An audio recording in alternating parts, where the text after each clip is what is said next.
Hi everyone, I'm Judy. I wanted to do a beginning sewing tutorial for people who are right-brained like me. Some folks can read blogs. I read blogs, but I really like videos because it's so hands-on. You really can get an image of what's going on. So I don't want to make it too long, the first video. I wanted to go over putting together a beginning sewing kit. And this is like if you've never sewn before, somebody just gave you an old sewing machine, you want to do it, you don't know where to start. There's some things you're going to need first, and all I'm going to talk about right now are a few tools. I'm not going to talk about the sewing machine and what you need for that. We can get into that later. So, I put this set together for my daughter, who's 24, and she wants to learn to sew. So, the first thing you will need is a pair of scissors, and I don't know if you can see. Okay. Get the best pair you can afford. Don't get some super off-brand name. These look pretty good. I got them at Hobby Lobby. You're going to need a good pair of scissors because if your tools aren't good, you're just going to get frustrated. Eventually, or if you want right at the first, start off with these babies because they're ergonomically very, very good. You don't have to work as hard to cut. But once you get your scissors, fabric only. You can even write on it with a Sharpie, fabric only. You can cut tracing paper on a pattern with them, but you want to keep them as sharp as possible, as long as possible. So fabric only. The next thing you're going to need is some pins. And these are, I like a little bit of a longer pin, and I like the heads on them. So get yourself a batch of pins, because you're going to need those for all types of sewing. Never put a pin in your mouth. No matter how careful we are, I've heard of people inhaling them, not just swallowing them and inhaling. So there's a little beginning tip for you. I want you to stay safe.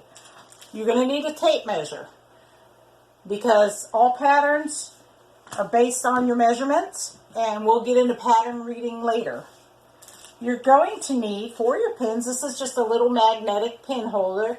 Your pins go all in here, and it holds them by a magnet. If you drop them on the floor, which I've done many times, you can just, and they'll stick. I also got a little pin cushion because I like to have pins by my sewing machine and pins on my cutting table.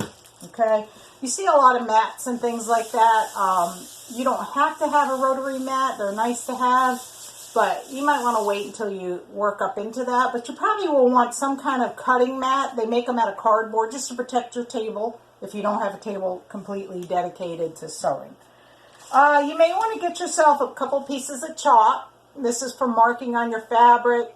It washes or irons out for various reasons. As you go along and start sewing patterns, you may say, I wish I had some chalk to mark right where the zipper stops or whatever.